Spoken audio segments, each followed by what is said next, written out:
আজকের এই জুমা পূর্ব অধিবেশনে সংক্ষিপ্ত সময়ে আমরা যে বিষয়ে আজকে কথা শুনতে চাই সেটি হচ্ছে কুরআনুল কারীমের অন্যতম একটি সূরা রাদ। এই সূরা রাদের ভিতরে আল্লাহ রাব্বুল আলামিন দুনিয়াতে মানুষদেরকে দুইটা ভাগে ভাগ করছেন। ভাগ করে আল্লাহ রাব্বুল আলামিন জিজ্ঞাসা করেছেন যে আল্লাহর বিধান আসার পরে তোমাদের কাছে হক জানার পরেও যে সেটাকে স্বীকার করে আর যে অন্ধ, এই দুই দল কি এক? আল্লাহ বলতেছেন না, এই দুই দল এক নয়। তাহলে হক আল্লাহর পক্ষ থেকে আসলো, মেনে নিল এক দল, আর এক দল হক চিনল কিন্তু মানল না। আল্লাহ বলছেন সে অন্ধ, আর যে হক চিনে মেনে নিল সে হচ্ছে চাক্ষুষ্মান। আল্লাহ বলছেন এই দুই দল এক হতে পারে না। এখন আল্লাহ রাব্বুল আলামিন যাদেরকে চাক্ষুষ্মান বলেছেন এবং আল্লাহর জিকির আসার পরে আল্লাহ নিজে বলছেন উলুল আলবাব, এরা হচ্ছে বুদ্ধিমান মানুষ, জ্ঞানওয়ালা মানুষ। আল্লাহ রাব্বুল আলামিন এই আয়াতে কারিমার পরে টানা 10টা গুণাগুণের কথা আল্লাহ বর্ণনা করে বলছেন যে যারা এই গুণওয়ালা হবে, এই চরিত্রে চরিত্রবান হবে, আল্লাহর দৃষ্টিভঙ্গিতে তারা আল্লাহর কাছে বুদ্ধিমান হিসাবে, উলুল আলবাব হিসাবে বিবেচিত হবে। আর যাদের কাছে এই সত্য জানার পরেও যারা এইটা মানবে না, তারা দেখতে চোখওয়ালা, 80 বছর বাঁচে, চশমা লাগে না, কিন্তু আল্লাহ বলতেছেন এই চোখ বাসারাতের চোখ না, এই চোখ কেবল চর্ম চোখ, আসলে এরা আল্লাহর কাছে অন্ধ। সুতরাং আমরা আমাদের আলোচনাটার টাইটেল এভাবে করতে পারি আজকে, কোরআন সুন্নাহর আলোকে আল্লাহর ঘোষিত চোখওয়ালাকে আর চোখ ছাড়াকে। চোখওয়ালার গুণাগুণ কি কি? চোখওয়ালার গুণাগুণ এইটা না যে দুইটা চোখ আছে আর চোখ দিয়ে খুব ভালো দেখতে পায়, এইটা চোখওয়ালার গুণাগুণ, আল্লাহর ভাষায় নয়। নবী করিম সাল্লাল্লাহু আলাইহি সাল্লামের সাহাবী ছিলেন যিনি দৃষ্টি প্রতিবন্ধী ছিলেন, কিন্তু আল্লাহর নবীর হায়াতেই আল্লাহ নবী সাল্লাল্লাহু আলাইহি ওয়াসাল্লাম যুদ্ধ পরিচালনার জন্য গিয়েছেন, আর আল্লাহর নবীর জায়নামাজটার উত্তরাধিকার তাকে বানাই দিয়ে গেছেন। ওই সময় দৃষ্টিওয়ালা সাহাবী আরও ছিল, কিন্তু যোগ্যতাটাই দৃষ্টি প্রতিবন্ধীর এমন লেভেলে পৌঁছাইছিল যে আল্লাহর নবীর মেহরাবে দাঁড়ায় ইমামতির দায়িত্ব তিনি পাইছিলেন। তার মানে খালি চোখে দেখা গেলেই এই দেখার নামই এক দেখা নয়। সুতরাং আজকে আমরা দেখব যে বুদ্ধিমান এবং চক্ষুওয়ালার গুণাগুণ কি, কোরআন সুন্নাহ আমাদেরকে কি বলে। প্রিয় ভাইয়েরা, সূরা রাদের ভিতরে এ বিষয়ে আল্লাহ রাব্বুল আলামিন আলোচনা করেছেন। আমরা সেখান থেকে কিছু কথাবার্তা শোনার জন্য চেষ্টা করব। প্রিয় ভাইয়েরা, আল্লাহ রাব্বুল আলামিন বলছেন প্রথমে মানুষদেরকে আল্লাহ রাসূল সাল্লাল্লাহু আলাইহি ওয়াসাল্লামের মাধ্যম দিয়ে, যেটা সূরা রাদের 19 নম্বর আয়াত থেকে আল্লাহ রাব্বুল আলামিন আলোচনা শুরু করেছেন। আল্লাহ বলছেন আফামান ইয়ালামু আন্নামা উনজিলা ইলাইকা মির রাব্বিকাল হক। আল্লাহ বলতেছেন এই মানুষ কি সেই মানুষের মতো হতে পারে নাকি? কোন মানুষ? যেই মানুষের প্রতি, আপনার প্রতি যে হক অবতীর্ণ হয়েছে, ওই হক আসার পরে সেইটাকে সে চিনে ফেলেছে, সেইটা সে মেনে নিয়েছে। আল্লাহ বলছেন এই লোক। আর কামান হুয়া আমা, যেই ব্যক্তি চেনার পরেও অন্ধত্ব গ্রহণ করলো, সে দৃষ্টি তার নাই। আল্লাহ বলতেছেন এই দুই দল লোক কি কখনো এক হতে পারে নাকি? ইন্নামা ইয়াতাযাক্কারু উলুল আলবাব। আল্লাহ বলছেন উপদেশ সবাই গ্রহণ করতে পারে না, বুদ্ধিমানেরাই কেবল উপদেশ গ্রহণ করে। বুদ্ধিমান বলতে আল্লাহ কি বুঝালেন? আল্লাহ রাব্বুল আলামিন কেন এই কথা বললেন? হক আসার পরেও মক্কার জমিনে এমন কতকগুলা মানুষ ছিল যাদেরকে ওই সময়ে কেবলমাত্র তাদের বুদ্ধির কারণে, তাদের জ্ঞানের কারণে আবুল হাকাম বলা হতো। জ্ঞানের পিতা, জ্ঞানের পিতা মানে কি? এটা তার জন্য একটা উপাধি, এমন উপাধি, এত জ্ঞানী যে কোনো বিষয়ে পরামর্শের জন্য মানুষ তাদের কাছে যেত। তাদের শিল্প সাহিত্য, তাদের আরবির চর্চা, তাদের কাব্য প্রতিভা এমন লেভেলে পৌঁছাইছিল, মানুষজন তাদের মুখাপেক্ষী ছিল। কিন্তু আল্লাহ রাব্বুল আলামিন বলছেন হক আসার পরে, কোরআন আসার পরে, আল্লাহর বিধান তাদের কাছে পরিষ্কার হওয়ার পরে, মুহাম্মাদুর রাসূলুল্লাহ আল্লাহর পয়গম্বর চিনে ফেলেছে তারা। এই কালাম যে রচনা করা সম্ভব নয়, রাত্রেবেলা তেলাওয়াত শুনে শুনে বুঝেছে তারা। কিন্তু কেবলমাত্র নিজেদের কারণে যারা সেখান থেকে পিঠ ফিরায় নিছে, মুখ ফিরায় নিছে, আল্লাহ বলছেন কামান হুয়া আমা, দেখতে পাও তার চোখ আছে, কিন্তু আল্লাহর কাছে সে অন্ধ ছাড়া আর কিছুই না। আল্লাহ রাব্বুল আমিন বলছেন ইন্নামা ইয়াতাযাক্কারু উলুল আলবাব, নিশ্চিতভাবে জেনে রাখো হক থাকার পরেও সবাই এটা গ্রহণ করতে পারে না, এইটার জন্য বুদ্ধি লাগে। সুবহানাল্লাহ, কি বুদ্ধি লাগে? আল্লাহ রাব্বুল আমিন বলছেন আল্লাযীনা ইউফুনা বিআহদিল্লাহ। 1 নম্বর গুণাগুণ, 10টা গুণ সংক্ষেপে বলবো। 1 নম্বর গুণাগুণ, আল্লাহ বলছেন তোমার বুদ্ধি আল্লাহ রাব্বুল আমিনের সত্য, এটা যদি তুমি স্বীকার করো, 1 নম্বরে সেই মানুষের কোয়ালিটি হচ্ছে আল্লাহর সাথে যা ওয়াদা করেছিল এই বান্দা আল্লাহর ওয়াদাকে ভুলে যায় না। আল্লাহু আকবার। কি ওয়াদা করলাম আমরা আল্লাহর সাথে? কোন ওয়াদার ব্যাপার আল্লাহ বললেন? ওয়াদা তো সকাল সন্ধ্যা আমরা করি, ধান্দাবাজি ওয়াদাও আমরা করি। সামনে রমজান আসতেছে, ভাই নামাজ ধরেন না যে আপনি? এই রমজান থেকে শুরু করছি দেখেন, একবার খালি উমরায় যায় আর হজে যায় মানুষ, আর আমি আগেরটা থাকবো না। মেয়ের বিয়েটা খালি দেই, দেখেন কেমনে পরিবর্তন হওয়া লাগে। আল্লাহর সাথে সকাল সন্ধ্যা ওয়াদা করে, নানান ধরনের অপেক্ষা আল্লাহকে করায়। আল্লাহ বলতেছেন এইটা কিন্তু মূল ওয়াদার সাথে তোমার ওয়াদার মিল নাই। তুমি আল্লাহর কাছে কি ওয়াদা করছিলে?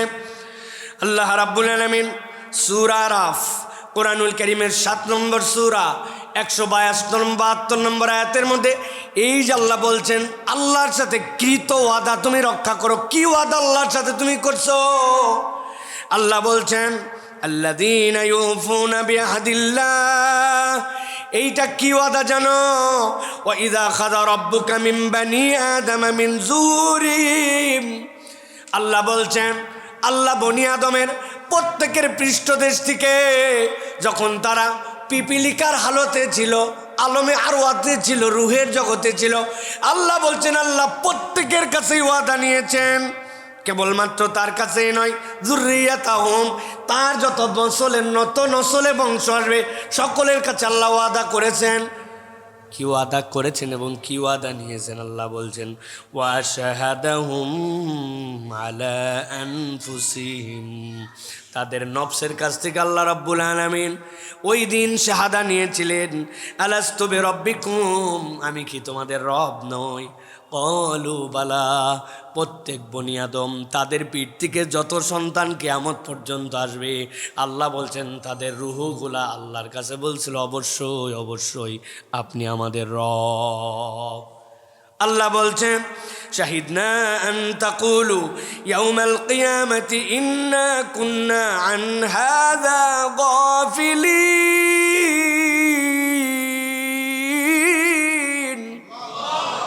কিয়ামতের দিনে আবার দাঁড় করানো হবে। ডানে দৌড় দিলি যে, বামে দৌড় দিলি যে, আল্লাহর কথা না শুনে ঘোরাফেরা করলি যে, রব হিসাবে আল্লাহকে মানলি না যে, আল্লাহ বলেন সবগুলাকে দাঁড় করানো হবে, স্মরণ করায় দেওয়া হবে। প্রত্যেকটা রূহ, প্রত্যেকটা আত্মা সত্য সন্ধানী। কেবল তুমি মাত্র তোমার নফস দ্বারা পরিচালিত এলোমেলো করেছ। আল্লাহ বলছেন দাঁড় করায় জিজ্ঞাসা করা হবে ওই দিন। তখন তারা সবাই আমার নিজেরাই বলবে আল্লাহ আমরা সত্যি সত্যি এই স্বীকারোক্তি দিয়েছিলাম, কিন্তু আজকে আমরা গাফেল, কেননা আমরা আমাদের স্বীকারোক্তিকে আমরা ভুলে গেছিলাম। আল্লাহ বলছেন আমি কোরআনের মাধ্যমে, নবীর মাধ্যমে, তুমি তো জানতে না, তোমার স্মৃতিতে সেইটা নাই, কিন্তু আমি আল্লাহ তোমাকে সবগুলা বুঝায় জানাই দিয়ে রাখলাম। তুমি যদি উলুল আলবাব হও, বুদ্ধিমান হও, তোমার 1 নম্বর গুণাগুণ হবে আল্লাহর সাথে রুবুবিয়াতের যে স্বীকারোক্তি ছিল ওই স্বীকারোক্তির ব্যাপারে অটল অবিচল থাকা। আল্লাহ এই জায়গায় অন্য কোনো শব্দ ব্যবহার না করে কেন রব বলেছেন আল্লাহকে, এইটার ব্যাখ্যাও মুফাসসিরিনে কেরাম বিস্তারিত করেছেন। আল্লাহ তো তিনি যিনি একটা সৃষ্টিকে কেবল সৃষ্টি করে ছেড়ে দেন না, ছোট থেকে সেটাকে পূর্ণতা দেন, সব সময় যিনি দেখভাল করতে পারেন তিনি হচ্ছেন রব, তিনি হচ্ছেন আল্লাহ। সব যিনি দেখভাল করছেন তিনি হচ্ছেন আল্লাহ।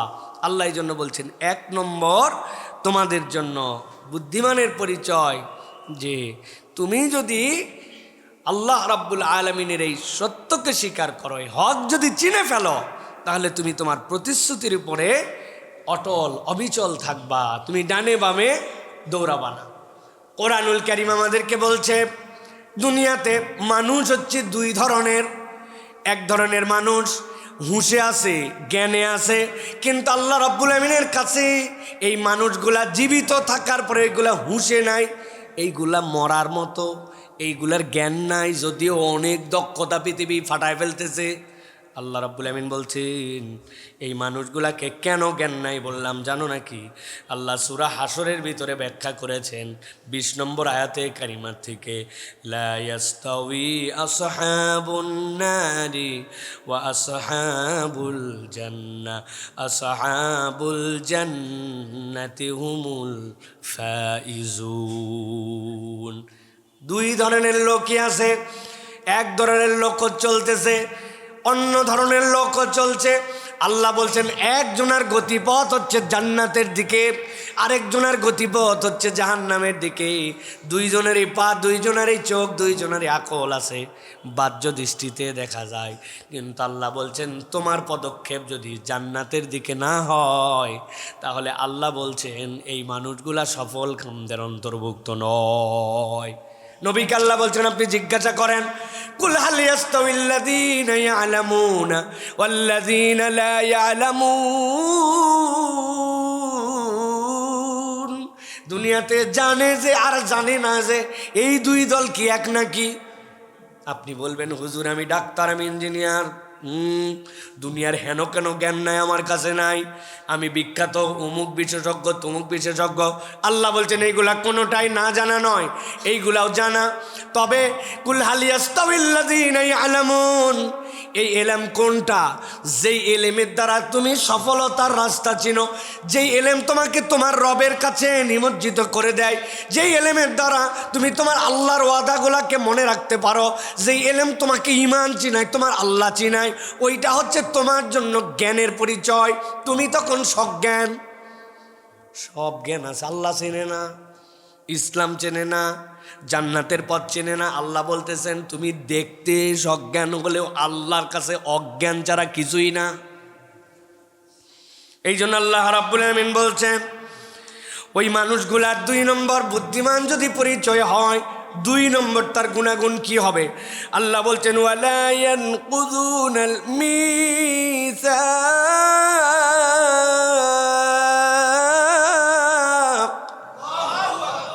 জ্ঞাতসারে কখনো এই মানুষগুলা অঙ্গীকার ভঙ্গ করবে না, ওয়াদা ভঙ্গ করবে না, ওয়াদা খেলাফকারী হবে না। যে ওয়াদা করবে সে অঙ্গীকার, ওই অঙ্গীকারটা সে প্রতিশ্রুতিবদ্ধ থাকবে, আমাকে অবশ্যই অবশ্যই এই অঙ্গীকার আদায় করতে হবে। অঙ্গীকার মানে কি? মুফাসসির এটার ব্যাখ্যা করেছেন এটা 3টা লেয়ার আছে। একটা লেয়ার হচ্ছে মানুষ মানুষের সাথে প্রতিশ্রুতি দেয়, এইটার ক্ষেত্রেও তাকে সতর্ক থাকতে হবে।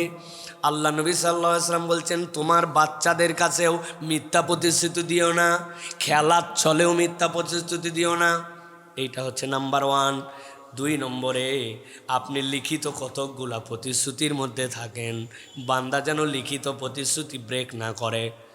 আপনি ঢুকছেন, টার্ম অ্যান্ড কন্ডিশন আছে, চাকরিতে ঢুকছেন তার একটা নিয়ম আছে, আপনি কোনো এক জায়গায় কাজ করেন তার একটা নিয়ম আছে। ইমানদারের দায়িত্ব জেনে বুঝে আল্লাহর কোরআন সুন্নাহর সাথে যদি সাংঘর্ষিক না হয় কখনো এরকম প্রতিশ্রুতি ব্রেক করবে না। 3 নম্বর প্রতিশ্রুতি, আল্লাহ এবং তার রসুলের সাথে বান্দা কতকগুলা প্রতিশ্রুতি দিয়ে ফেলে, যেইগুলো আমরা অনেক সময় মান্যত করে ফেলি, আমরা অনেক সময় কসম করে ফেলি, এইটাও তখন ওই বান্দার জন্য ওয়াজিব হয়ে যায়। 3টা প্রতিশ্রুতির ক্ষেত্রে ইমানদার সতর্ক থাকে, যেহেতু আল্লাহ রাব্বুল আমিন বলেছেন সে তার প্রতিশ্রুতি ব্রেক করে না। বাপ মাকে বলে আসছে আমি একদম ভালো করে পড়বো, বাপ মা শুধু টাকা পাঠায় যায়। উনি এই জায়গায় আড্ডাবাজির মতো একটা জিন্দেগি পাইছি, এলেম অর্জন করার ক্ষেত্রে ফাঁকি মারে, হক আদায় করে না, পড়ালেখা করে না, ইচ্ছা মতো তার জীবনযাপন করে। আল্লাহ বলছেন এইটাও তার ইমানদার হিসাবে প্রতিশ্রুতির ব্যতিক্রম, আল্লাহর কাছে এটার জন্য জবাবদিহি করা লাগতে পারে। অফিসে চাকরি করে, অন্য ওয়াক্তের নামাজের কি খবর জানা নাই, কিন্তু জোহরের সময় গেলে 1 ঘন্টার নিচে তার নামাজ হয় না, এত নামাজ পড়া পড়ে জোহরেরটা শুধু। কারণ ওই সময় অফিসের ব্রেক থাকে, ওই ব্রেকটার সর্বোচ্চ সদ্ব্যবহার করার জন্য সে চেষ্টা করে প্রিয় ভাইয়েরা। অথচ গতিময় নামাজ অন্য সময় তার অস্থির।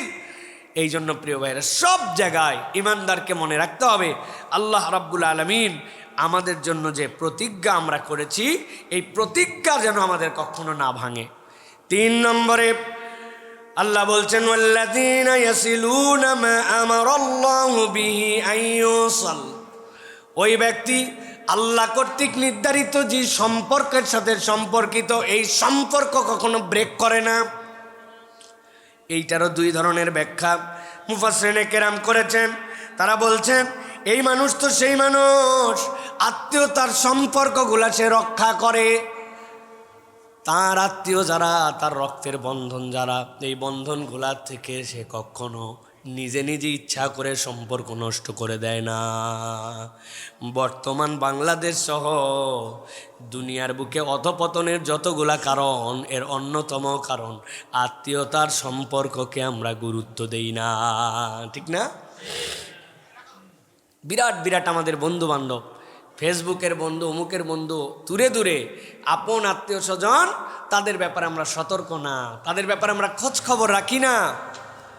হযরত আলী কাররামাল্লাহু ওয়াজহাহু তিনি বলতেছেন মান সাররাহু আইয়ুমাদ্দা লাহু ফি উমরিহি ওয়া ইউসা লাহু ফি রিজকিহি ওয়া ইউদফা আনহু মাইতাতাস সু, কোনো ব্যক্তি যদি জীবনে 3টা জিনিস পেতে চায়, হযরত আলী কাররামাল্লাহু ওয়াজহা তিনি বলছেন কোনো ব্যক্তি যদি তার জীবনে 3টা নিয়ামত পেতে চায়, সে চায় আমার দীর্ঘ বরকতময় একটা হায়াত হোক, আমার রিজিকটা খুব প্রশস্ত হয়ে যাক, আর আমার অপমৃত্যু, এমন মৃত্যু যেখানে তওবা করার সময় পাই নাই, হঠাৎ করে মৃত্যু হয়ে গেছে, আমি অপমৃত্যু যেন তার না হয়। হযরত আলী বলছেন তার মাত্র 1 ডোজ ঔষধ খাওয়া লাগবে এই 3টা নিয়ামত পেতে চাইলে, দীর্ঘ বরকতময় হায়াত। 2 নম্বরে প্রশস্ত রিজিক, কারো কাছে মুখাপেক্ষী হতে হয় না, আল্লাহ তার জন্য রিজিক আর রিজিক। আর 3 নম্বরে সে যদি তার জীবনে অপমৃত্যু, যেটা আমরা বলি যে মৃত্যুটা সে প্রত্যাশা করে না, এরকম একটা মৃত্যু হয়ে গেছে, অ্যাক্সিডেন্টে মৃত্যু হয়ে গেছে, আগুনে পুড়ে চলে গেছে, মৃত্যু তো মৃত্যুই, কিন্তু এই মৃত্যু কেউ প্রত্যাশা করে না, এটা যদি না চায়, তিনি বলতেছেন ফালিয়াত্তাকিল্লাহ ওয়াল ইয়াসিল রাহিমাহ, সে যেন আল্লাহকে ভয় করে তার আত্মীয়তার সম্পর্কটা ঠিক রাখে। যদি আত্মীয়তার সম্পর্ক ঠিক রাখে, রেহেমের সম্পর্ক ঠিক রাখে, আল্লাহকে ভয় করে, হযরত আলী বলছেন তার এই 3টা জিনিস আল্লাহ তার জীবনে অফুরন্ত করে দিবেন, আর তার অপমৃত্যু থেকে আল্লাহ তাকে বাঁচাই দিবেন। সুবহানাল্লাহি ওয়া বিহামদিহি। এই জন্য আল্লাহ রাব্বুল আলামিন আপনার আমার জন্য বলছেন ওয়াল্লাযীনা ইয়াসিলুনা মা আমারাল্লাহু বিহি আন ইউসাল, সম্পর্ক ঠিক রেখো। দ্বিতীয় ব্যাখ্যা হচ্ছে নবীদের সাথে সম্পর্ক ঠিক রাখা। আমার এই বিধান আল্লাহর পক্ষ থেকে পয়গম্বরের মাধ্যমে জেনেছি। আল্লাহ রাসূল সাল্লাল্লাহু আলাইহি ওয়াসাল্লাম আমাদের ইবাদতের মডেল। আল্লাহ যা বলছেন তা মানি, কিন্তু এটা মানি কিভাবে? মানি তো আমার হাবিব সাল্লাল্লাহু আলাইহি ওয়াসাল্লাম যেভাবে দেখাই দিয়ে গেছেন ওইভাবে মানি। এই সম্পর্কটা ঠিক রাখা। আপনি পণ্ডিতি করে নবী যেটা করে নাই ওইটা আপনি করেন, নবী যেটা করতে বলেছেন ওইটা আপনার মনের মধ্যে লাগে না, তাহলে সম্পর্কটা ঠিক থাকলো না। এই জন্য এই সম্পর্কটা আমাদেরকে ঠিক রাখতে হবে। এটা হচ্ছে বুদ্ধিমান মানুষের 3 নম্বর গুণাগুণ। ঐতিহাসিক একটা বর্ণনা আসছে, ইউসুফ ইবনে মেহরান তিনি বলতেছেন যে একবার পারস্যের সম্রাট, সে তখন হযরতে মুয়াবিয়া রাদিয়াল্লাহু তাআলা আনহু তখন খেলাফতের আসনে আছেন। মুয়াবিয়া রাদিয়াল্লাহু তাআলা আমিরুল মুমিনিন তখন তার কাছে বলল পরীক্ষা করার জন্য যে এরা নাকি বলছে এরা ওহীপ্রাপ্ত দলের অনুসারী, এরা নাকি বলছে এরা কোরাইশি, তা আমি তোমার কাছে 60টা প্রশ্ন পাঠাবো, এই 60টা প্রশ্নের উত্তর দিলে বুঝবো যে তোমরা সত্যি সত্যি নেতৃত্বের যোগ্যতায় আসো কিনা, বুদ্ধিমান তোমরা কিনা। তো এই পারস্য তো অনেক প্রাগৈতিহাসিক কাল থেকে তারা একটা সাম্রাজ্য লালন করে, জ্ঞানীগুণীর কদর আছে, বিভিন্ন ধরনের মানুষ তারা পোষে, বিভিন্ন ধরনের শয়তানের উপাসনা করে। এইগুলার কারণে অনেক সময় শয়তান জ্ঞান চুরি করে তাদের মধ্যে অনেক ধরনের ইলহাম দিত। সে প্রশ্ন পাঠাইছে যে রোম সম্রাট মুয়াবিয়ার কাছে যে 60টা প্রশ্নের উত্তর আপনি দিবেন। 1 নম্বর জিজ্ঞাসা করছে আল্লাহর কাছে সবচেয়ে প্রিয় বাক্য কোনটা। প্রত্যেকটার পিছনে কারণ আছে। তাদের ধর্ম এবং আমাদের ইসলামের সাথে এমন এমন বিষয় আছে যেইটাতে আপনি যদি বায়াসড হয়ে যান তাহলে আপনি আপনার ধর্মকে প্রায়োরিটি দিবেন। এই জন্য সে জিজ্ঞাসা করেছে যে 1 নম্বর আল্লাহর কাছে সবচেয়ে প্রিয় বাক্য কোনটা, এই উত্তরটা আপনাকে দিতে হবে। 2 নম্বর উত্তর দিতে হবে আত্মা আছে কিন্তু মায়ের পেটে ছিল না, এরকম সৃষ্টি কোনটা।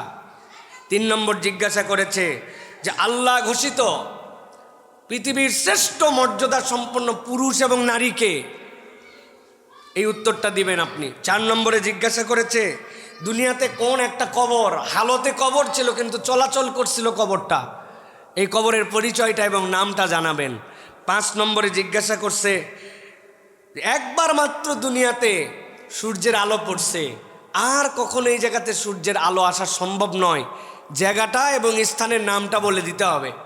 6 নম্বরে জিজ্ঞাসা করেছে যে কাউস কুজা এটা কিসের নাম, কাউস কুজা কাকে বলা হয়। সর্বশেষ বলছে যে মাজরাবা এটার মানে কি, এইটা আপনারা উত্তর দিবেন। এখন হযরত মুয়াবিয়া রাদিয়াল্লাহু তাআলা আনহু তখন বলছেন যে পরিষদের কাছে যে প্রশ্নগুলা দিয়েছে উত্তর কম বেশি আমরা দিয়ে দিতে পারি, কিন্তু প্রত্যেকটা প্রশ্নের পেছনে কিছু তাত্ত্বিকতা আছে, যে এমন ইউনিভার্সাল উত্তর থাকবে যেই উত্তরটা সত্যি একটা হিকমাপূর্ণ উত্তর হয়। তখন তিনি ইবনে আব্বাস রাদিয়াল্লাহু তাআলা আনহুকে ডেকেছেন, ইবনে আব্বাস এই প্রশ্নগুলো এসেছে কি উত্তর দেওয়া যায়। তখন ইবনে আব্বাস রাদিয়াল্লাহু তাআলা লিখে দিয়েছেন, ইউসুফ ইবনে মেহরান থেকে সেটার বর্ণনা আসছে। তিনি বলছেন 1 নম্বরটা লেখেন আল্লাহর কাছে সবচেয়ে প্রিয় বাক্য হচ্ছে সুবহানাল্লাহি ওয়ালহামদুলিল্লাহি ওয়া লা ইলাহা ইল্লাল্লাহ। আল্লাহর কাছে এর থেকে প্রিয় কোনো বাক্য নাই। বান্দা যখন এইটা পড়ে আল্লাহ রাব্বুল আলামিন খুশি হয়ে যান। সুবহানাল্লাহ। এর মধ্যে কি আছে? সুবহানাল্লাহ, আল্লাহর পবিত্রতা, আল্লাহর প্রশংসা এবং কালেমা লা ইলাহা ইল্লাল্লাহ এর মধ্যে ঢুকানো আছে। এমন একটা মায়ের প্যাচ আছে এর মধ্যে, এই কথার মধ্যে, যে তারা তো মাজুস, তারা তো খ্রিস্টান, কিন্তু তারাও এটাকে অস্বীকার করতে পারবে না। 1 নম্বর উত্তর। 2 নম্বরে আত্মা আছে কিন্তু মায়ের পেটে ছিল না, বলে এটা তো হযরত আদম আলাইহিস সালাম, আল্লাহ আত্মা ফুৎকার দিয়েছেন। হযরতে হাওয়া আলাইহিস সালাম আল্লাহ আত্মা ফুৎকার করে দিয়েছেন, কিন্তু এই 2 জনকে আল্লাহ মায়ের পেটে রাখেন নাই। আল্লাহ রাব্বুল আমিনের বান্দায় উত্তর লিখে দিয়েছেন। 3 নম্বরে জিজ্ঞাসা করছে আল্লাহ ঘোষিত মর্যাদাপূর্ণ পুরুষ এবং নারীর নাম কি। আপনার আমার কাছে জিজ্ঞাসা করলে আমরা বলে দিতাম হয়তো একটা, কিন্তু উনি মাটা কাটায় উত্তর দিছেন, এমন উত্তর যেই উত্তরটা তাদের কাছে যেভাবে চাইছিল সেভাবে হয়েছে। তিনি বলছেন আল্লাহর কাছে মর্যাদাপূর্ণ, সবচেয়ে মর্যাদাপূর্ণ পুরুষের নাম হচ্ছে আদম। ওয়া আল্লামা আদামাল আসমাআ কুল্লাহা। আপনি বলতে পারেন মুহাম্মদুর রাসূলুল্লাহ সাল্লাল্লাহু আলাইহি সাল্লাম অবশ্যই নবীজি মর্যাদাপূর্ণ, কিন্তু আল্লাহর নবী তো আদমের সন্তান, যেভাবে যার জন্য উত্তর দেওয়া লাগবে। আল্লাহর নবীকে এই জায়গায় ছোট করা হয় নাই, বরং আল্লাহর নবীর পিতা যদি আদম আলাইহিস সালাম হন তাহলে তার মর্যাদা আল্লাহ রাব্বুল আমিন আসমানে উঠাইছেন, এর দ্বারা মর্যাদা মুহাম্মদ সাল্লাল্লাহু আলাইহি সাল্লামেরও বেড়ে যায়। বলছেন সবচেয়ে সম্মানিত নারীকে, বলতে তিনি হচ্ছেন হযরতে মারিয়াম আলাইহিস সালাম।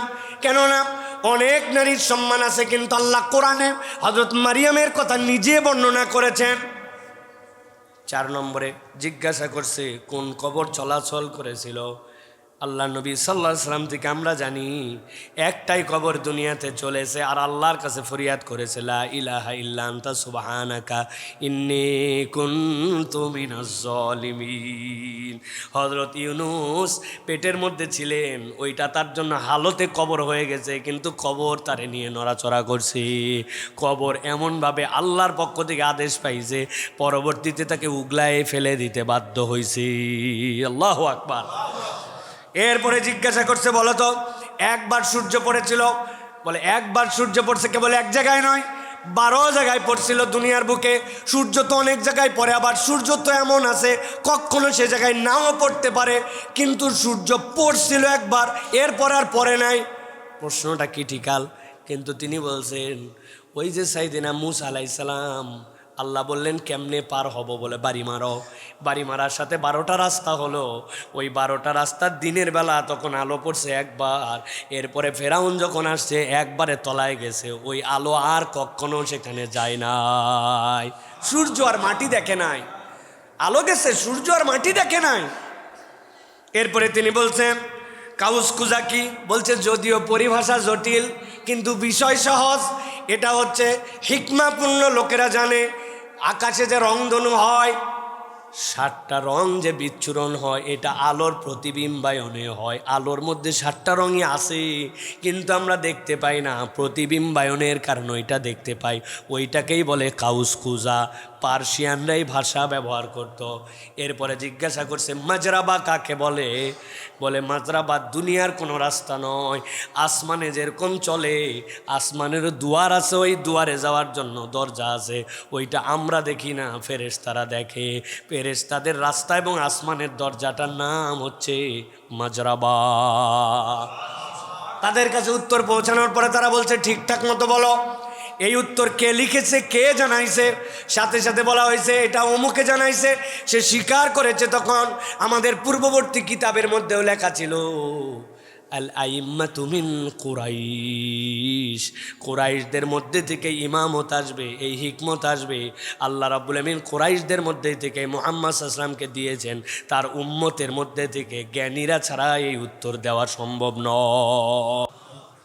এইটা হচ্ছে বুদ্ধিমত্তার একটা অংশ, যে কোরআনওয়ালা যদি হয়ে যায়, আল্লাহ রাব্বুল আলামিন তার মধ্যেই জ্ঞানগুলা দিয়ে দেন। এটার নাম বাসারাত। ভুলে যায়, অনেক খুতবাই তো দিতে চাই, বাসারাতের পর আলাদা একটা খুতবা দেওয়া উচিত, যে বাসারাত কাকে বলে, সূক্ষ্ম জ্ঞানের হিসাবটা কি। এই যে আমরা মানুষকে বলি এই ভাই এই মন দিয়া শোনেন, ঠিক না ভাই? ওই মন দিয়ে কেমনে শোনে রে ভাই? শুনে তো কান দিয়া, কিন্তু বলেন যে মন দিয়া, দিল দিয়া, দিল দিয়া বোঝেন। দিল দিয়ে কেমনে বোঝে? বোঝে তো ব্রেন দিয়ে, কিন্তু দিল দিয়ে কেমনে বোঝে? এগুলোর প্রত্যেকটার ব্যাখ্যা আছে। এটা হচ্ছে বাসারাত।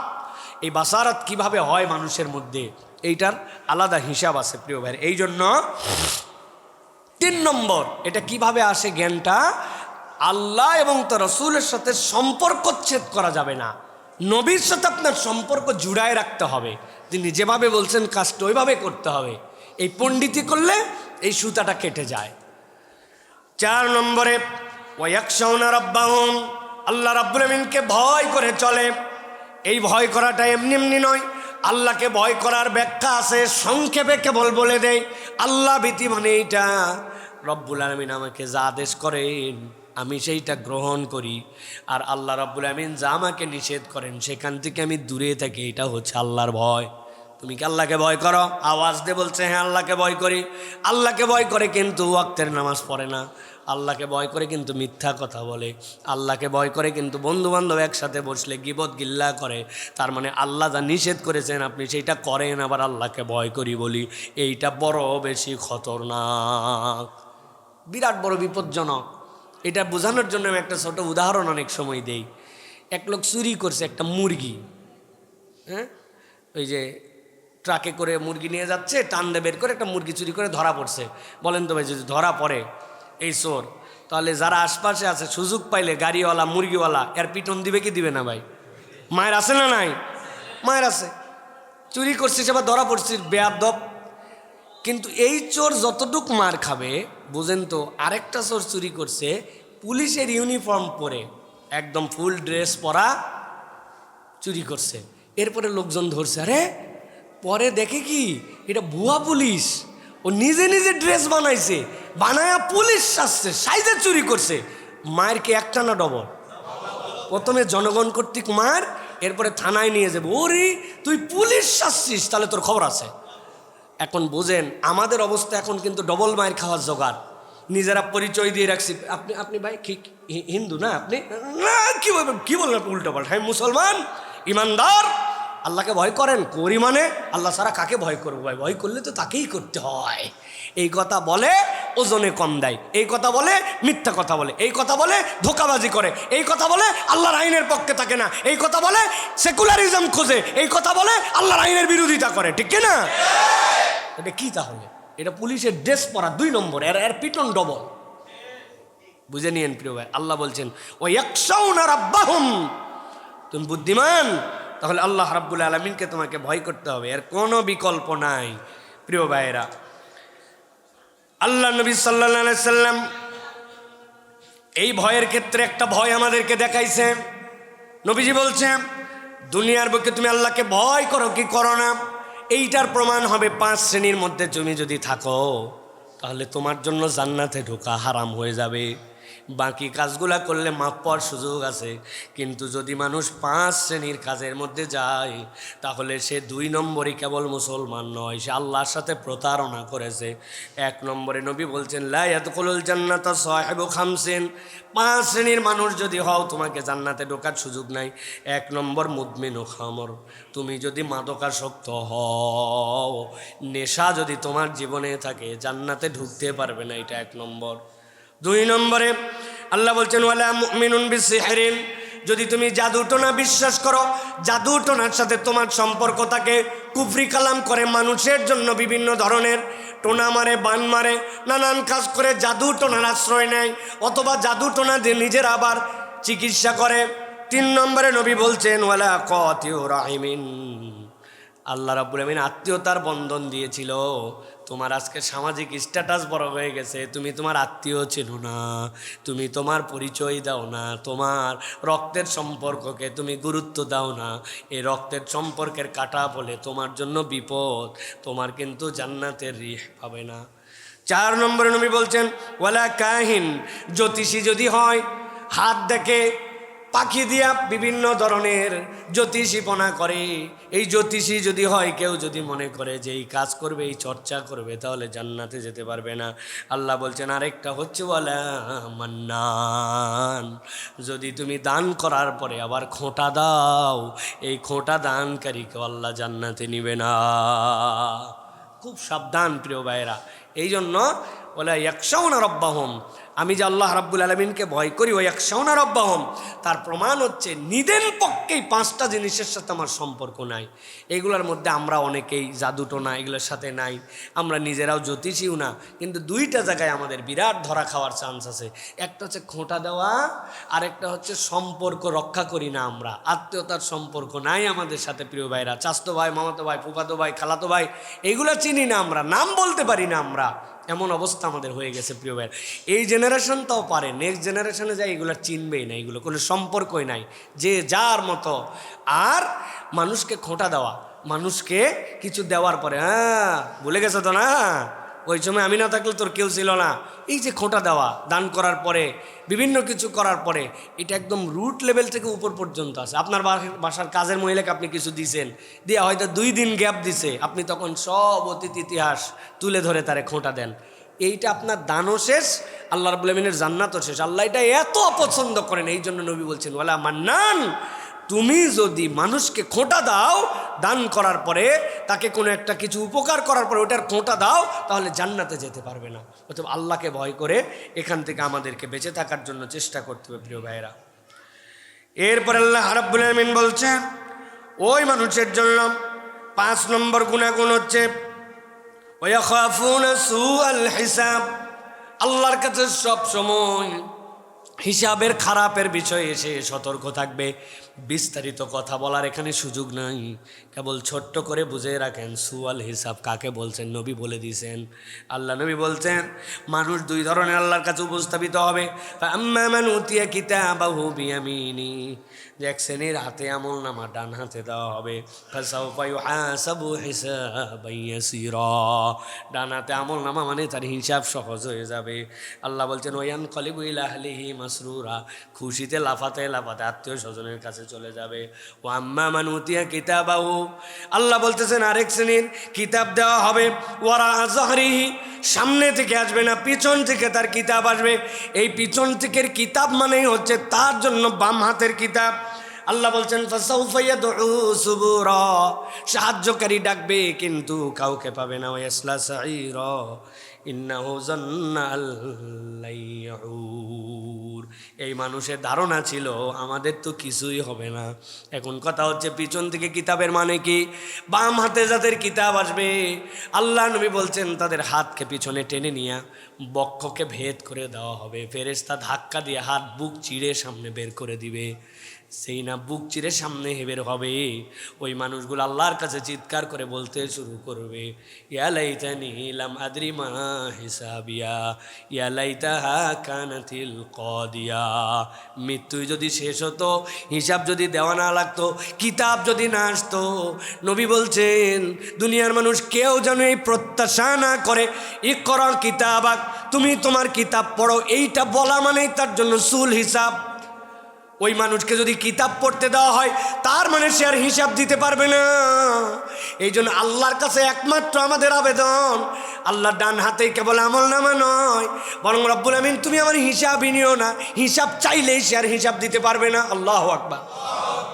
হিসাব কর, হিসাব কর মানে ফাঁসে গেছে। এই জন্য রাসূলুল্লাহ সাল্লাল্লাহু আলাইহি ওয়াসাল্লাম বলছেন, আল্লাহর কাছে দোয়া করছেন আল্লাহুম্মা হাসিবনি হিসাবান ইয়াসীরা।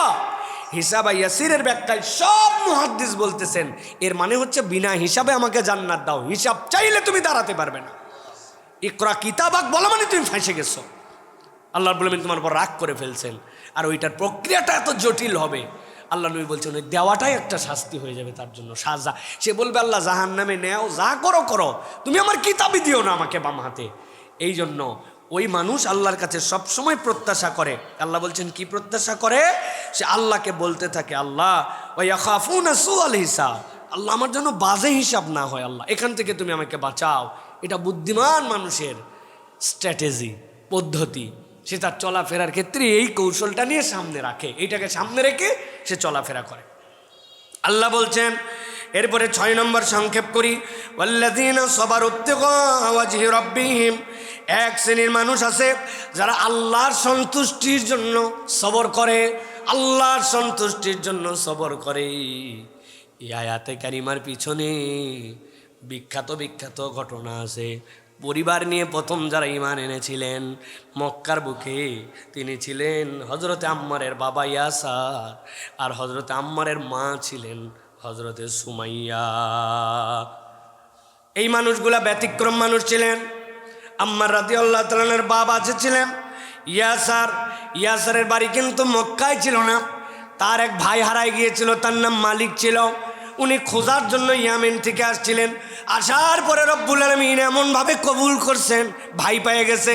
ভাই পাওয়ার পরে সাথে সাথে এই ভাইকে পাওয়ার পরে উনি আরেক ভাই আসছে সাথে, তাকে দিয়ে বলছেন তোমরা দুইজন ইয়ামেনে ফেরত চলে যাও, মক্কা আমাকে ভালো লেগে গেছে, আমি মক্কা থেকে যাব না।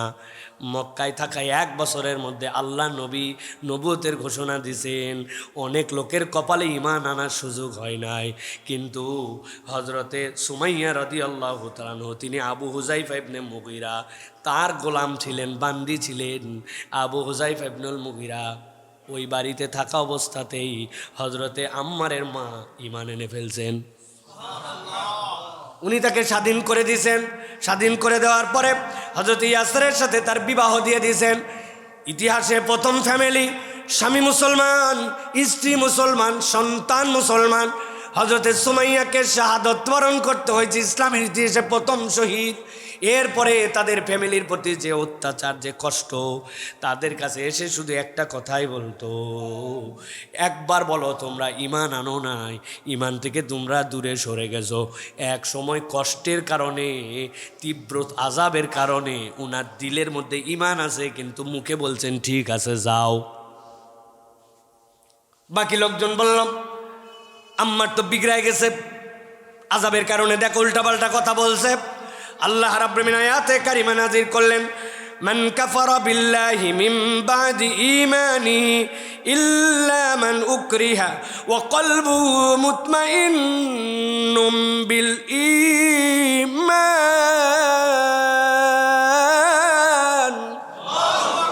আল্লাহ বলছেন কষ্টের কারণে, দুনিয়ার আযাবের কারণে লোকের সামনে সে বলে না না আমি ঈমানের সাথে নাই, মুহাম্মদ সাল্লাল্লাহু আলাইহি ওয়াসাল্লামের সাথে নাই, কিন্তু মুতমাইন্নুম বিল ঈমান, তার অন্তরটা ঈমান দিয়ে ভরা, ঈমান দিয়ে তার অন্তরটা ভরপুর। সুবহানাল্লাহ। আল্লাহ বলছেন তার কোনো সমস্যা নাই। আমি আল্লাহ রাব্বুল আমিন তার ব্যাপারে বললাম, ওয়াল্লাযীনা সাবারু ইবতিগা ওয়াজহি রাব্বিহিম, তুমি যদি আল্লাহ রাব্বুল আমিনের জন্য, আল্লাহর সন্তুষ্টির জন্য সবর করো, আল্লাহ বলছেন এটা হচ্ছে বুদ্ধিমানের পরিচয়। সুবহানাল্লাহ। সুতরাং মানুষ অনেক সময় অনেক কাজ করে, স্টেটমেন্টটা তার থেকে নিয়ে তারপরে কথা বলা ভালো। দূর থেকে কোনো কথা বলে দিলে অনেক সময় বিপজ্জনক হয়ে যায়, কেননা সে কোন পরিবেশ পরিস্থিতিতে এটা বলেছে আমরা কিন্তু সব কিছু জানি না। এই জন্য দূর থেকে অনেক কথা শুনে সেটা বাজার দিয়ে দেওয়া এটা আমাদের জন্য দায়িত্ব নয়। সাথে মনে রাখতে হবে যে আল্লাহ রাব্বুল আলামিনের সন্তুষ্টির জন্য আমাদেরকে সব সময় আল্লাহর দিকে তাকায়া আমাদের কাজগুলি করার জন্য চেষ্টা করতে হবে প্রিয় ভাইরা। এরপরে 7 নম্বর আল্লাহ বলছেন বুদ্ধিমান মানুষের পরিচয় কি? ওয়া আকামুস সালাহ, তারা সালাত কায়েমকারী হয়, তারা সালাত প্রতিষ্ঠার সাথে জড়িত হয়। পৃথিবীতে এরকম কোনো চান্স নাই যে আপনি বলবেন আমার ঈমান ঠিক আছে, আমার মুসলমানিত্ব ঠিক আছে, আমি আল্লাহর গোলাম, আর আপনি সালাত আদায় করেন না। এরকম কোনো সিস্টেমই নাই আল্লাহর দুনিয়াতে। মুসলমানের সাথে সালাত নাই, তার সাথে ইসলাম নাই, তার সাথে ঈমান নাই, তার সাথে কিচ্ছু নাই। বাস সাফ সাফ কথাবার্তা। আপনি খালি জামে মসজিদের জুমার দিনের মুসল্লি, বাকি নামাজ কালামে আপনার খবর নাই, আর আপনি বগল বাজায় বলেন আমার ঈমান ঠিক আছে। এত সস্তা কারবার এইটা না, বুঝে নিয়ে নেই এটা প্রিয় ভাইরা। এই জন্য আল্লাহ বলছেন এটা 7 নম্বর। 8 নম্বর আল্লাহ বলছেন ওয়ানফাকু মিম্মা রাযাকনাহুম সিররাও ওয়া আলানিয়া, আল্লাহ দেওয়ার সম্পদ থেকে তারা প্রকাশ্যে গোপনে দান করতে থাকে। তাদের দান কোনো সময় বন্ধ হয় না। কিছু দান ইচ্ছা করে করে যাতে অন্য মানুষ উৎসাহিত হয়, কিছু দান আছে জানাতেই হয়, না জানায় উপায় নাই। আপনার জাকাত, আপনার ফিতরা, এগুলা তো জানাই দিয়ে দিতে হয়। কিন্তু ওই বান্দার জীবনে আবার কেবল প্রকাশিত দান নয়, কিছু অপ্রকাশিত দানও তার জীবনে আছে। এইটাও সে বিবেচনায় রাখে। তো সব প্রকাশ করে দিব না, কিছু আমার আছে, আমার বউ জানে না, বাচ্চা জানে না, কেউ জানে না, দুনিয়া জানে না, খালি আমি জানি। ওসখস করে ভিতরে, কিন্তু এটা বলে না। আল্লাহ বলছেন এটা বুদ্ধিমানের পরিচয়। সেই কিছু আল্লাহর কাছে, আল্লাহর তার মধ্যে কিছু সম্পর্ক রাখার জন্য কিছু জিনিস রেখে দিছে আল্লাহর কাছে, যেন পার্সোনালি ওই দিন যাওয়ার পরে বলতে পারে আল্লাহ দুনিয়ার কারোর জন্য এটা করি নাই, কেউ জানবে না কেমনে দিয়েছিলাম। এরকম কিছু কাজ সে করে। আল্লাহ বলছেন এরপরে তার আরেকটা গুণাগুণ হচ্ছে ওয়ায়াদরাউনা বিল হাসানাতিস সাইয়্যা উলাইকা লাহুম উকবাদ-দার। আল্লাহ বলছেন তার একটা গুণাগুণ ওয়ায়াদরাউনা বিল হাসানাতিস সাইয়্যা, সে নেকগুলাকে নেক দিয়েই সে বদলা দেয়, খারাপের বদলা খারাপ দিয়ে দেয় না। ইয়াদরাউনা প্রতিরোধ করে, বিল হাসানাতিস সাইয়্যা ভালো দিয়ে খারাপকে প্রতিরোধ করে। সে যে কোনো খারাপ কিছুর বিপক্ষে একটা ভালো কিছু চালু করার জন্য চেষ্টা করে। আল্লাহ বলছেন ইমানদারের তবিয়ত হবে খারাপ যেইটাও হবে তার বিকল্প সে কিছু না কিছু একটা দাঁড় করাবে। বাংলাদেশে এই একটা ক্ষেত্রে আলহামদুলিল্লাহ আমাদের তরুণরা একটা বিপ্লবিক পরিবর্তন আনছে। গান হতো, বাজনা হতো, মেলা হতো, হই হই হতো, অনেক কিছু হতো। আলহামদুলিল্লাহ বাংলাদেশে এখন ব্যাপক পরিমাণে এর পরিবর্তে মাহফিল হয়, তাফসির হয়, ইসলামী জলসা হয়। এগুলোর অনেক ল্যাকিংস আছে, এগুলো নিয়ে অনেক কথা আছে, এইগুলোকে আরও ফ্রুটফুল বানানোর পদ্ধতি আছে। কিন্তু যেই মাঠে এইটা হতো, আর কিছু না হোক, এর বিপক্ষে ওখানে কোরআন হয়, এটা একটা বিরাট বড় একটা বৈপ্লবিক পরিবর্তন। এই জন্য প্রিয় ভাইয়েরা, আমাদেরকে সব সময় মনে রাখতে হবে যে আমাদের খারাপের পরিবর্তে আমাদেরকে সব সময় ভালো কিছু দিয়ে সেটা যেন রিপ্লেস হয়।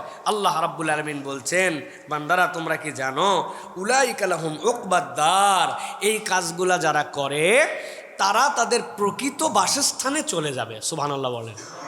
আমাদের প্রকৃত বাসস্থানটা কি ভাই? এই উকবাদ-দারের ব্যাখ্যা সুবহানাল্লাহ বিহামদি মুফাসসিরিনে কেরাম এটার ব্যাখ্যা করেছেন যে উকবাদ-দার আল্লাহ রাব্বুল আলামিন মূলত এর দ্বারা আদম আলাইহিস সালাম যে জান্নাতে ছিলেন তার সন্তানদেরকে আল্লাহ বলছেন তারা জান্নাতে যাবে পিতার ওয়ারিস নামায়, ওইটাই হচ্ছে তার মূল জায়গা। দুনিয়াতে কয়েকদিনের জন্য আসছে, তুমি তো জান্নাত থেকে আসছো, তোমাকে আমি জান্নাতে নিব। সুবহানাল্লাহ। এই জন্য প্রিয় ভাইরা, আমাদেরকে সব সময় এই বিষয়টাতে আমাদেরকে সতর্ক থাকতে হবে যে আমরা কোন জায়গার থেকে আসলাম এবং কোন জায়গা আমাদের ডেস্টিনেশন, এটা আমাদেরকে মনে রেখে আমাদেরকে চলতে হবে। প্রিয় ভাইরা, আল্লাহ রাব্বুল আলামিন এরপরে বলেছেন আপনার আমার জন্য উকবাদ-দার কি জানো? জান্নাতু আদনিন ইয়াদখুলুনাহা ওয়া মান সালাহা মিন আবাইহিম وأزواجهم وذرياتهم والملائكة يدخلون عليهم من كل باب। আল্লাহ বলছেন এই দুনিয়ায় যদি কোনো একটা আনন্দ হয়, ওই আনন্দে তোমারে কেবল দাওয়াত দিছে, মনের মধ্যে কষ্ট হয়, আমার ফ্যামিলি আছে, আমার বাচ্চা আছে, আমার বাপ মা আছে, ভালো কিছু খাইলে, ভালো কিছু দেখলে, ভালো কোথাও গেলে, ফুল ফ্যামিলি না হলে আমার আনন্দ হয় না।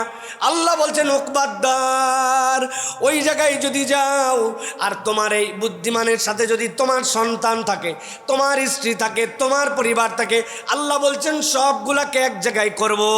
তবে এক জায়গায় করলেও ফেরেশতারা চারিদিক থেকে আসবে, ইয়াদখুলুনা আলাইহিম, তাদের কাছে ঢুকতে থাকবে এক এক দিক থেকে, আর সাথে সাথে তারা বলতে শুরু করবে তোমাদের জন্য শান্তি আর শান্তি।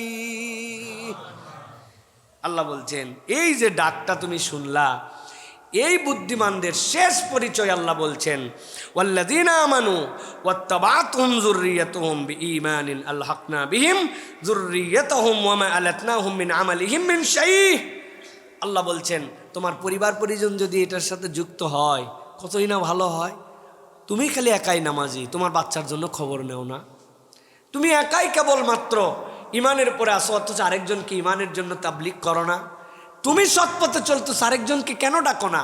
আল্লাহ বলছেন তোমার পরিচয় পরিবারকে সকলকে যদি এইটার উপরে তোমরা এই রাস্তার উপরে উঠতে পারো, আমি আল্লাহ জান্নাতে তোমাদেরকে এক জায়গায় মিলিত করে দেব। সুবহানাল্লাহ, তোমাদেরকে এক জায়গায় নিয়ে যাব।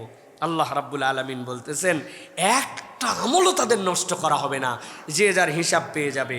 আল্লাহ বলছেন সালামুন আলাইকুম বিমা সবারতুম ফানি'মা উকবাদ-দার, তোমাদের জন্য সালাম, তোমরা যে আল্লাহর বিধানের উপরে সবর করেছিলে, এটা হচ্ছে অন্যতম একটা গুণ।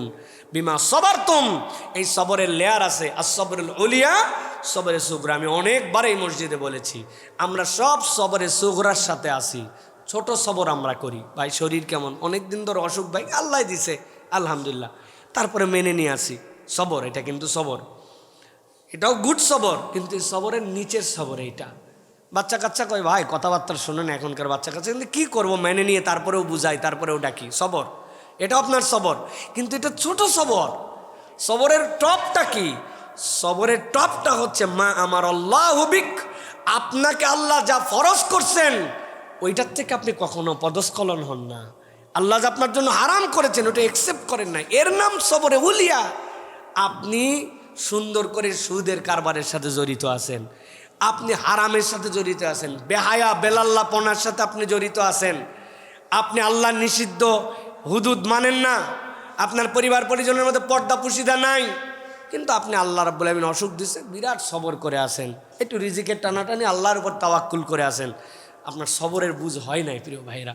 অতএব আল্লাহ রাব্বুল আলামিন বলছেন সালামুন আলাইকুম বিমা সবারতুম ফানি'মা উকবাদ-দার, এটাই শেষ কথা আল্লাহর তোমাদের জন্য। উকবাদ-দার, ওই তোমাদের প্রকৃত স্থানে তুমি যেতে পারবা। কি জন্য? এই যে উলুল আলবাবের যে গুণাগুণ এইটার উপর সবর করেছিলে। তোমার আত্মীয় তোমার সাথে খারাপ ব্যবহার করছিল, এমন আচরণ করছে, এর সাথে সম্পর্ক রাখা মানুষের দ্বারা সম্ভব না। আপনি চিন্তা করছেন না না না, ওরটা করুক, আমি আমার দিক থেকে দায়িত্বপূর্ণ আচরণ করতেছি। এই সবর করা মুখে বলা সহজ, কাজে করা কঠিন। আল্লাহ বলছেন তুমি নাই সবরের উপরে ছিলে, আমার আল্লাহ বলছে তুমি এখান থেকে দূরে যাও নাই, তুমি না ভালো কাজের সাথে জড়িত ছিলে, তুমি না আল্লাহ রাব্বুল আলামিনের নবীর সাথে সম্পর্ক ত্যাগ করো নাই। দুনিয়ার লোক বলছে করলে একটু কি হয়, এটা করেই থাকে, সামাজিক ট্র্যাডিশন আছে, বহুদিন ধরে আগের হুজুরাকে বোঝে নাই, নানান কিছু বোঝাইছে। আপনি বলছেন না ভাই, এটা আমি যে বুঝতেছি নবীর তরিকা না, এটা বিদআত হচ্ছে, আমি এর সাথে নাই, লোকে যা বলছে আপনি মানেন নাই, এটা সবর। অনেকে ক্রিটিসাইজ করছে আপনার সাথে, ফুকু দাড়ি নাই এখনো, কি ব্যাপার, মানে আপনারে মলবি হয়ে গেলে নাকি, হুজুর হলি নাকি, জঙ্গি মনে হয় না, এরকম অনেক কথা আপনারে বলছে, বলুক না ওর কথা। আমি তো আল্লাহ রাব্বুল আলামিনের বিধানের উপর সবর করছি, আল্লাহর হুকুম পালন করতে শুরু করছি। প্রিয় ভাইরা, এই যে এই জিনিসগুলি আল্লাহ রাব্বুল আলামিন বলছেন সালামুন আলাইকুম বিমা সবারতুম, আজকে তোমাদের জন্য স্যালুট, আজকে তোমাদের জন্য শান্তি, যার উপরে তোমরা সবর করেছিলে। ফানিআমা উকবাদ্দার, যাও তোমার জায়গায় তুমি চলে যাও। আন্দাজে এগুলা হাসরের ময়দানে তোমাদেরকে কষ্ট দিয়া বিচার দেখায়, এত দেখাচ্ছ, তোমরা ডাইরেক্ট চলে যাও, তোমরা জান্নাতে ঢুকে যাও, পরে এদেরকে আমি দেখতেছি, দেখে আল্লাহ বলবেন আমি জান্নাতে তোমাদের সাথে দেখা করার জন্য আসছি। এগুলাকে বানায় আছে, এইগুলারে একদম এই ভাষাটাই কুরআনুল কারীমের মধ্যে বানায় আসে, হয়তো বলা হয় না, বানায় বলছে আমাদের বোঝানোর জন্য। বানানো মানে বুঝেন তো না, বানানো মানে তৈরি করা না, এ বানানো মানে সাইজ করা। প্রিয় ভাইরা, এই জন্য আমাদেরকে বুদ্ধিমানদের কাতারে আসতে হবে, পারবো তো ইনশাআল্লাহ। আল্লাহ যেন আমাদেরকে আল্লাহর ঘোষিত উলুল আলবাবের তালিকার মধ্যে আমাদেরকে নিয়ে আসেন, বলেন আল্লাহুম্মা আমিন। 1 নম্বরে বলেছি আপনাদের জন্য আল্লাহর সাথে কৃত ওয়াদা রক্ষা করতে হবে। 2 নম্বরে ওয়ালা ইয়ানকুদুনাল মিসাক, দুনিয়ার মানুষের সাথে যেগুলো অঙ্গীকার করে ভাঙা যাবে না। আত্মীয়তার সম্পর্ক আল্লাহ যা রক্ষা করতে বলেছেন, সম্পর্ক রক্ষা করতে হবে, আল্লাহকে ভয় করতে হবে। আযাব আমার যেন হিসাবে আল্লাহর কাছে যেন খারাপ হিসাবে নাম ওঠে না, এটার জন্য সতর্ক থাকতে হবে। আল্লাহর সন্তুষ্টির জন্য আমার কাজ করতে হবে, সালাত আদায়কারী হতে হবে, আল্লাহর দেওয়া রিজিক থেকে খরচ করতে হবে, খারাপ প্রতিরোধ করতে হবে ভালো দিয়ে, আর আল্লাহর বিধানের প্রতি আমাকে সবসময় সবরকারী হতে হবে, ধৈর্যশীল হয়ে এরপর আমাদেরকে টিকে থাকতে হবে। আল্লাহ যেন আমাদেরকে তৌফিক দান করে।